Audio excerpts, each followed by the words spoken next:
Hey guys, welcome to Thestory Nest, where every story hides a shadow, and every shadow tells the truth. If you love dark, twisted tales that chill your spine, make sure to like this video, subscribe to the channel, and turn on the bell so you never miss a story. This is the story of Jacob and his success. Jacob Bennett was a quiet, disciplined boy born into a humble middle-class family in the heart of Cleveland, where dreams were often traded for rent money and ambition was something you whispered about, not acted on. His father, once a mechanic with golden hands, lost his job after a factory fire left him partially disabled, and his mother, ever resilient, worked night shifts at a nursing home to keep food on the table and electricity running. They lived in a cramped two-bedroom apartment above a noisy street, where Jacob studied under dim lights while the city roared outside, determined to break the cycle of struggle that chained his parents for decades. He was brilliant, not loud or boastful, but sharp in a way that made his teachers nod in silent admiration. He didn't party, didn't chase trends, didn't complain.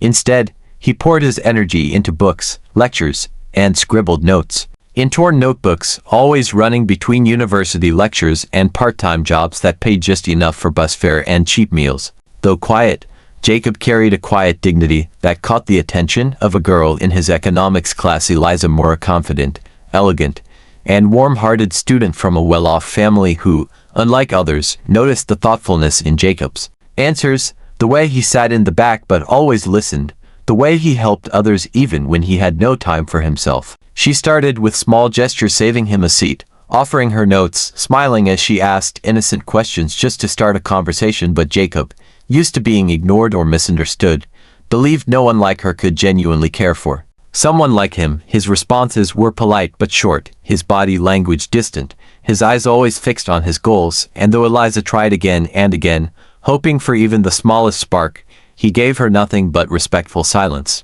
After several weeks of trying, she gave up, and though Jacob pretended not to notice, a strange emptiness crept into his routine. She was gone, and with her, the one bright softness that had slipped into his gray life. They graduated and drifted apart, Eliza moving into the world of research and Jacob falling into a long, brutal silence of postgraduate life where jobs didn't come easy and the weight of debt and disappointment felt heavier with every rejection email. But Jacob didn't break, he adapted. With every setback, he grew sharper, stronger, colder. Instead of waiting for luck, he decided to build his own future. He started a small business selling refurbished electronics from discarded or broken devices, operating out of a garage, slowly earning loyal customers. The business grew, and he reinvested every dollar, sacrificing sleep and comfort until his brand Benetech became a rising name in sustainable electronics and mobile devices. Years passed, and Jacob transformed his wardrobe, his mindset, his confidence, yet he never forgot the girl who once smiled at the boy he used to be. One day, while visiting a boutique bookstore in Chicago to sponsor a community tech initiative, he heard a familiar laugh, a soft, melodic sound that struck him deeper than he expected, and when he turned, there she was, Eliza, seated behind a wooden desk, tucking a strand of hair behind her ear as she helped a customer, looking almost exactly the same but even more graceful than he remembered.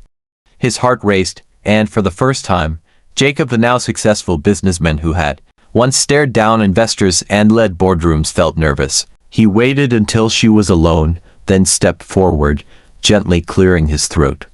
When she looked up, her eyes widened in surprise, unsure for a second, then glowing with recognition. "Jacob?" she asked, almost breathless, and he smiled, for once not guarded, and said, "You once tried to know me, and I never let you. I've thought about that more times than I can count. I'm not that boy anymore.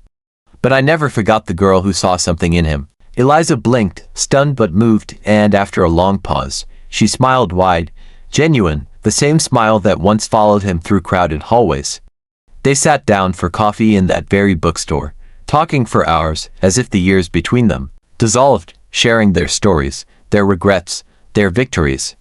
Jacob told her about the nights he wanted to give up, the little bookstore she now owned, the way they both had changed yet somehow remained pieces of their old selves. Weeks turned 2 months, and from those moments, a new chapter began, not rushed, not forced, but beautifully natural. And eventually, the boy who once had nothing but silence and survival in his pocket built a life of purpose, love, and success, and beside him was the girl who had once waited for him to notice her, and now, finally, he did.